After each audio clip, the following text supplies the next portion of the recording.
when you confess, quand vous confessez, you confess your healing. tu confesses.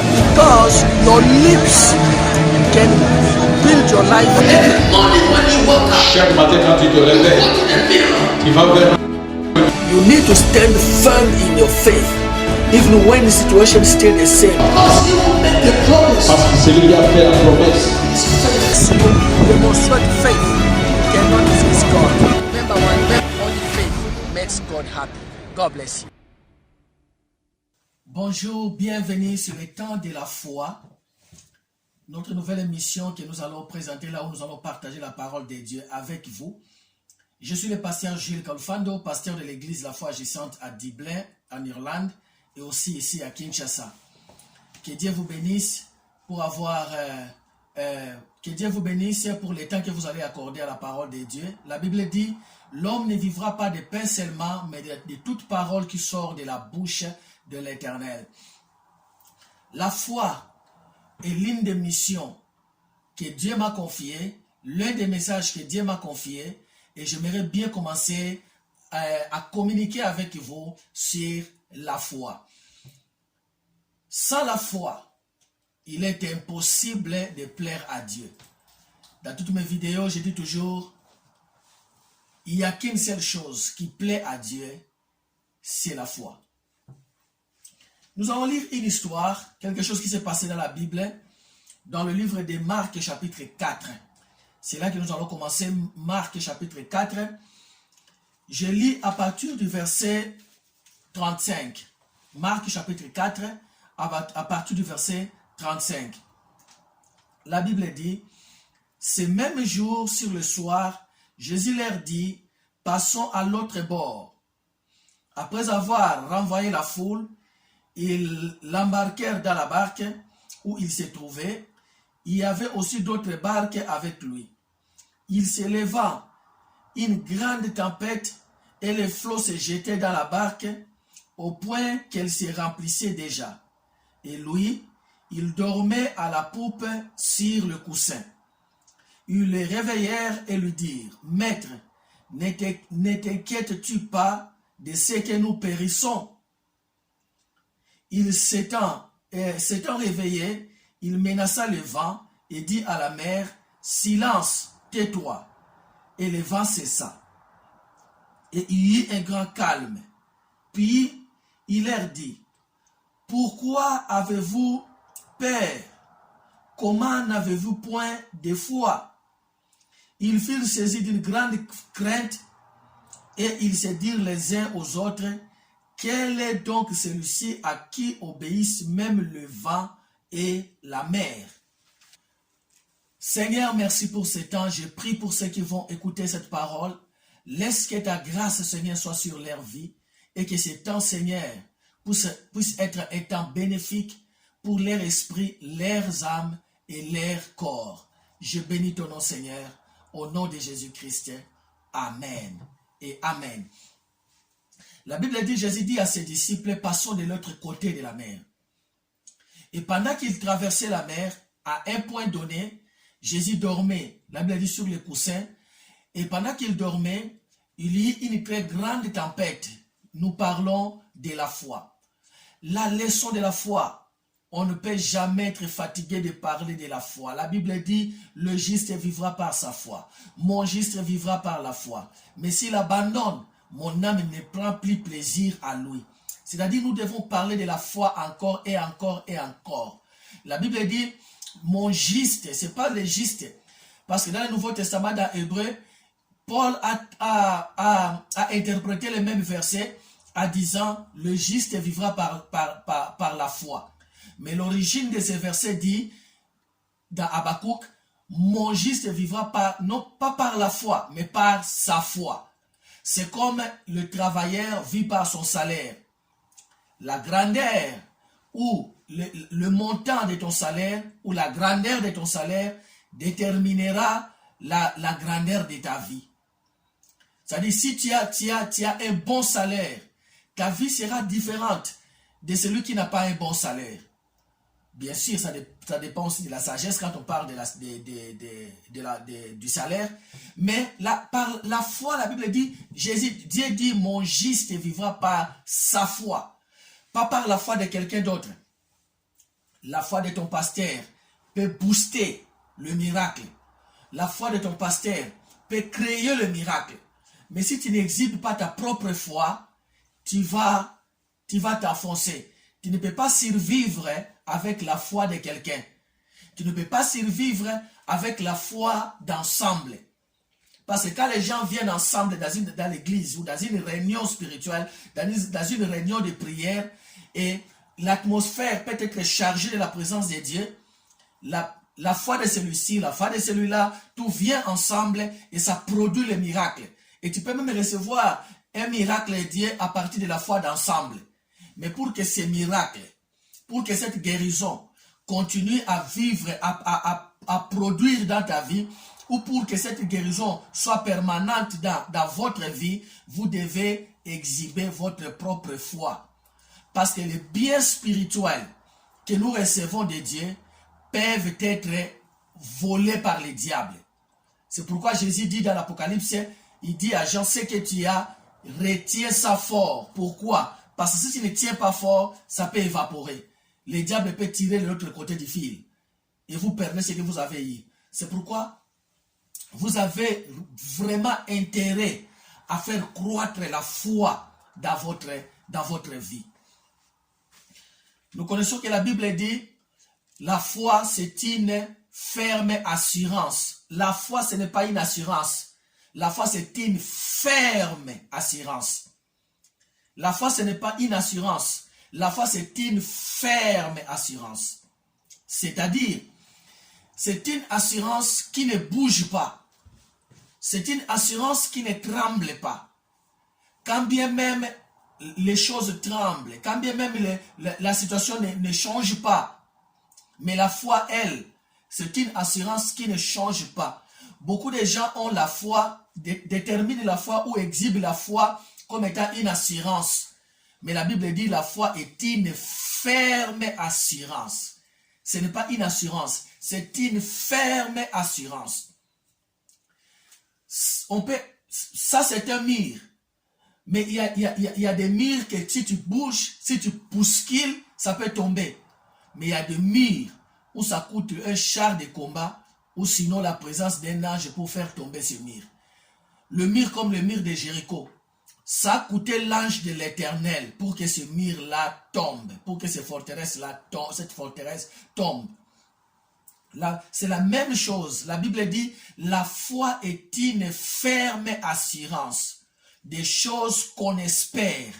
La foi, ce n'est pas une assurance, mais c'est une ferme assurance. Une assurance qui ne bouge pas. Une assurance qui ne tremble pas. Une assurance qui ne titube pas. Une ferme assurance des choses qu'on espère.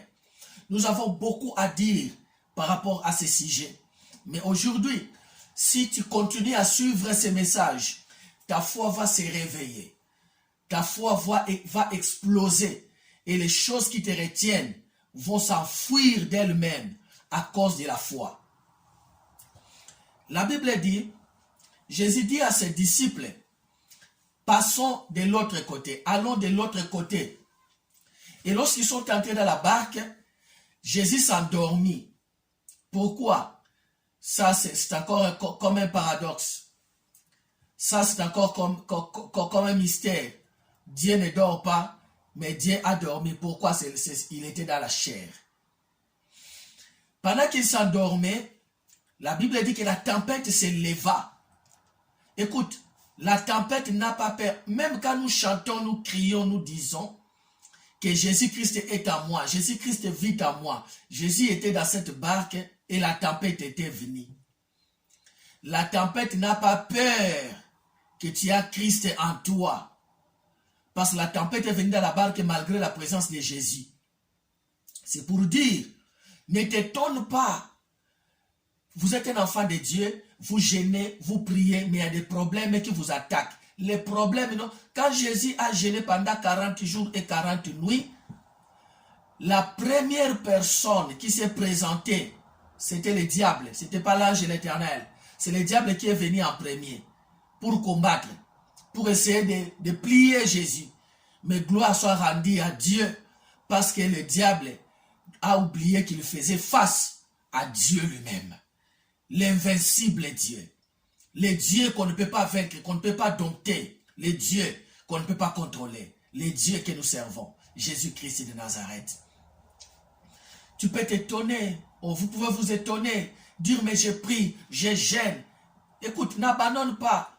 La tempête va venir. Chrétien, né de nouveau, craignant Dieu ou pas, la tempête va venir. Jésus-Christ a donné une parabole de deux personnes. L'une a construit une maison sur le sable et l'autre a construit une maison sur le roc ou sur le rocher. Mais la Bible dit, la tempête est venue sur ces deux maisons. Ce n'est pas parce que la maison est bâtie sur le roc que la tempête ne va pas venir. Le diable n'a rien à faire. Il n'a pas de respect de votre statut. Ce qui fait trembler le diable, c'est votre ferme assurance. Votre ferme assurance. Comment voulez-vous, pendant que la tempête, le vent frappait la barque, la Bible dit Jésus dormait. Mais dis donc, il dormait, l'eau entrait déjà dans la barque. L'eau entrait déjà dans la barque. Mais lui dormait. Naturellement, avec le vent, quand on parle de barque ici, ne pensez pas que c'était le paquebot de notre époque. Ce n'était pas un paquebot, parce qu'un paquebot, tu es sur un lit confortable, et puis même s'il y a la tempête, le vent, ça ne bouge pas trop, et parfois ça bouge trop. Mais ça, c'était une barque, c'est-à-dire fait de bois, et là où Jésus dormait, ce n'était pas un lit confortable. Le vent traversait, et ensuite, la Bible même dit que l'eau entrait, c'est-à-dire Jésus, une partie de lui était dans l'eau, mais il dormait. Il dormait parce qu'il voulait nous donner une leçon. Le calme dans la tempête. Le calme quand les choses bougent. Les choses peuvent bouger, mais vous restez stable. Inébranlable, stable. Pendant que les choses bougent. Pendant que les choses sont bousculées, mais vous restez inébranlable, stable. Pourquoi? Parce que vous vous confiez à l'Éternel. La destinée de Jésus de la mort n'était pas dans la tempête. Était sur la croix. Il était conscient de cela. Il savait que Dieu était avec lui. Écoute, les gens qui ont fait de grandes choses avec Dieu dans la Bible, ils ne l'ont pas fait parce que Dieu était avec eux. Ils l'ont fait parce que Dieu était avec eux, mais eux-mêmes aussi étaient conscients que Dieu est avec nous. Ils étaient conscients. Quand la conscience de la présence de Dieu s'évapore dans votre vie, vous allez trembler. Quand la conscience de la présence de Dieu s'évapore dans votre vie, si vous n'êtes plus conscient que Dieu est avec vous, Élie, Élisée, ces gens-là, Moïse, tous ces gens-là étaient stables. Ils ont fait de grandes choses, pas parce que Dieu était avec eux seulement, mais parce qu'eux-mêmes aussi étaient conscients que Dieu est avec nous, ou Dieu est avec moi. Alors, arrivé au milieu de la tempête, arrivé au milieu de du lac, la tempête, la Bible l'appelle même un bourrasque, la Bible l'appelle un vent impétueux, un vent qui ne tolérait pas, a frappé la barque. Et la Bible dit, les disciples ont paniqué. Ils sont venus réveiller Jésus qui dormait calmement, sans s'inquiéter, sans inquiétude. Quel que soit ce que le diable fait autour de nous, quel que soit ce que... Dis au diable, diable, donne ton meilleur coup, je resterai toujours debout. Comme dit la Bible dans le livre d'Éphésiens, chapitre 6. La Bible dit, prenez toutes les armes de Dieu, après avoir tout fait, restez debout. L'anglais dit, after doing everything to stand, stand. Après avoir tout fait pour rester debout, reste debout. C'est-à-dire, aie l'attitude que quand tout va terminer, je resterai debout. Je resterai debout. Dis avec moi, je resterai debout. Parce que celui qui est en moi est plus grand que celui qui est dans le monde. Alors, la Bible dit, ils sont venus réveiller Jésus. Ils ont d'abord commencé par essayer leur propre effort. Je ne sais pas, ils essayaient de... je sais ce qui se passe, je vois certains documentaires de films, c'est-à-dire quand le vent frappe le bateau de l'ancien temps, les bateaux qui se déplaçaient avec le voile, et quand le vent frappait le bateau, les gens se précipitaient pour aller faire descendre le voile. Je crois qu'ils ont fait descendre le voile et rien n'a changé. Le vent continue à frapper.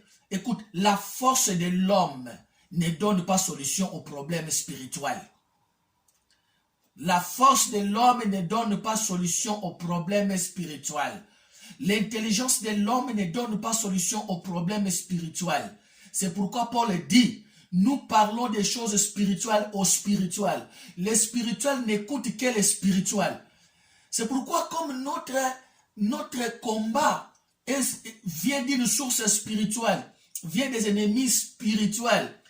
C'est pourquoi Dieu a mis à nous un ami spirituel. Son esprit qui habite en nous. C'est un ami spirituel.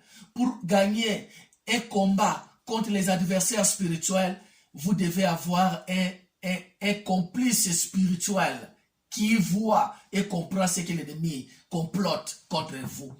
C'est pourquoi nous avons l'Esprit de Dieu. La Bible dit, ils sont venus réveiller Jésus. Ils sont venus réveiller Jésus. Écoutez ce qu'ils ont dit. Dans le chapitre, dans le verset 38, lui,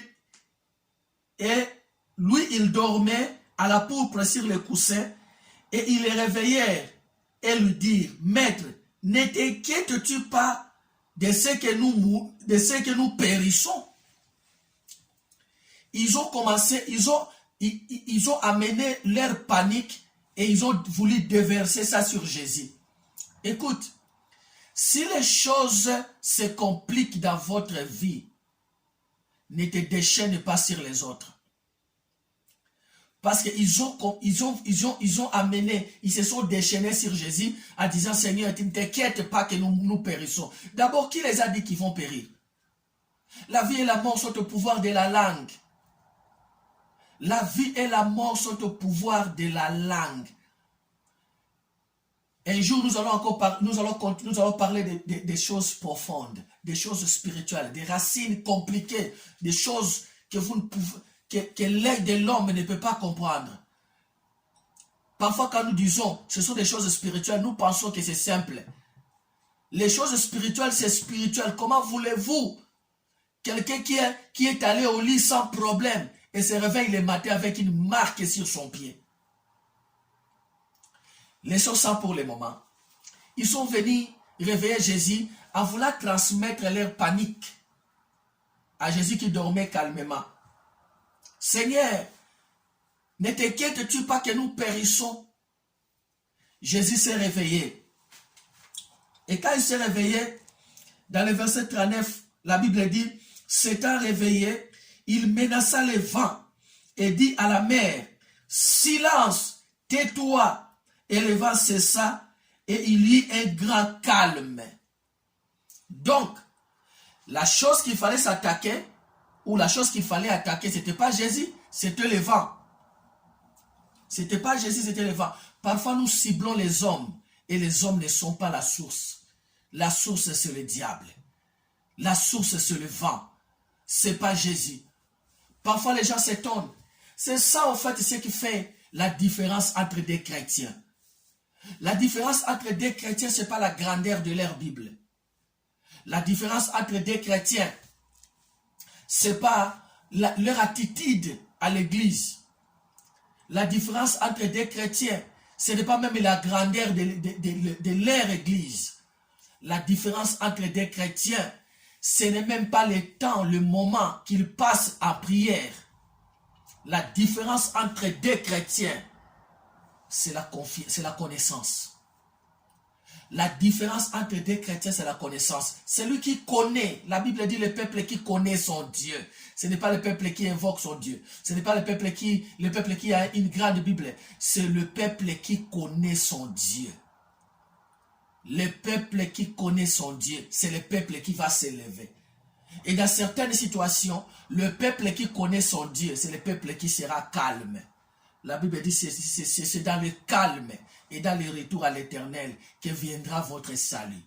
Mais vous n'avez pas voulu. Vous avez dit, nous monterons sur les chevaux. C'est pourquoi, dit l'Éternel, je préparerai les chevaux de vos ennemis et vos ennemis auront des chevaux plus rapides que les vôtres. Dieu aime les gens qui font confiance en lui. Ils sont venus, ils ont réveillé Jésus. Jésus s'est réveillé, bien sûr. D'abord, il n'a pas fait cas à ces gens. Il a d'abord crié sur le vent. Il a menacé le vent. Il a dit, silence, sois calme. Oh, la nature obéit le Créateur.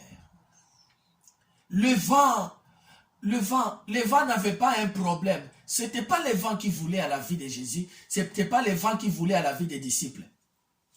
C'était le diable derrière le vent. C'était le diable derrière le vent. Derrière ce qui attaque ta vie ou derrière ce qui attaque votre vie, c'est le diable. Il faut se lever, menacer le diable. Le diable, ce n'est pas notre ami, c'est notre adversaire. Nous parlons de la foi. Jésus se réveilla, menaçant le vent, et il y eut un grand calme. La tranquillité entra, il y eut un grand calme. Et la Bible dit, puis il leur dit, pourquoi avez-vous peur? Comment n'avez-vous pas de foi? Voilà. Il y a deux choses. Quand Jésus s'est réveillé, il était étonné que ces gens, au lieu d'exhiber la foi, ils ont exhibé la peur. Écoute, en tant qu'enfant de Dieu, si devant chaque situation, devant chaque problème, vous avez des possibilités avec vous, vous avez des forces avec vous, vous avez des monnaies avec vous, vous avez la peur et vous avez la foi. Vous pouvez exhiber ou présenter la peur ou présenter la foi. Dans chaque circonstance, vous ne pouvez pas être neutre. Vous ne pouvez que présenter la foi ou présenter la peur. La Bible dit, quand on vit la tempête, au lieu de présenter la foi, ils ont présenté la peur. C'est pourquoi Jésus, qui après avoir été avec eux pendant un bon moment, quand il s'est réveillé, il a dit, pourquoi avez-vous peur? Dans d'autres termes, pourquoi vous avez présenté la peur au lieu de présenter la foi? Pourquoi avez-vous présenté la peur au lieu de présenter la foi? La foi est une ferme assurance. La foi est une ferme assurance. Qu'est-ce que j'ai dit? J'ai dit la foi est une ferme assurance des choses qu'on espère. Et ils ont déjà commencé à espérer la mort. Seigneur, lève-toi. Ne t'inquiète-tu pas que nous périssons. Vous avez la capacité de présenter la foi ou de présenter la peur. C'est comme quand vous donnez un billet de 10 $ et un billet de 50 $ à votre fils. Arrivé au magasin pour acheter, je sais pas, la télévision ou acheter, je sais pas, un livre ou un téléphone. Le téléphone coûte 40 $. Et la femme met la main dans la poche et retire le billet de 10 $ et donne. Et le papa est juste à côté. Et il dit, mais où est cette circonstance? La chose que nous voulons acheter, ça coûte 40 $. Où est le billet de 50 $? Parce que tu as fait sortir le billet de 10 $. C'est ce qui s'est passé ici avec Jésus. Il a dit, mais où est la foi? Où est votre foi? Devant la tempête, vous ne présentez pas la peur. La peur ne va pas arranger les choses. Vous présentez la foi. La peur n'arrange pas les choses. Par contre, la peur rend les choses plus pires. La peur amplifie la circonstance. La peur ouvre une porte au diable. Beaucoup de gens sont morts dans les accidents avant même que la voiture cogne l'obstacle. La peur a fait monter la tension. Et le cœur s'est arrêté avant même que la voiture ou le camion touche l'obstacle ou cogne l'obstacle. Il faut éradiquer la peur dans notre vie. La peur paralyse l'initiative. Celui qui a peur ne fera rien. Mais celui qui a banni la peur fera le pas de la foi avec Dieu. Parce que la foi, c'est faire un pas avec Dieu. La foi, c'est risquer avec Dieu. Il dit, où est votre foi? Pourquoi vous présentez la peur? Pourquoi devant la maladie, vous présentez la peur au lieu de présenter la foi? Vous imaginez votre mort, vous vous imaginez dans les cercueils, vous imaginez comment les enfants vont rester, comment vos frères, vos soeurs vont... C'est tout ce qui se passe dans votre tête. Écoute, c'est ce qui va vous arriver. Mais aujourd'hui encore, Dieu veut changer cela. Dieu veut que vous échangez la peur avec la foi. Il dit, où est votre foi? Pourquoi avez-vous peur? Il a demandé des choses. Il a parlé de deux choses. La foi et la peur.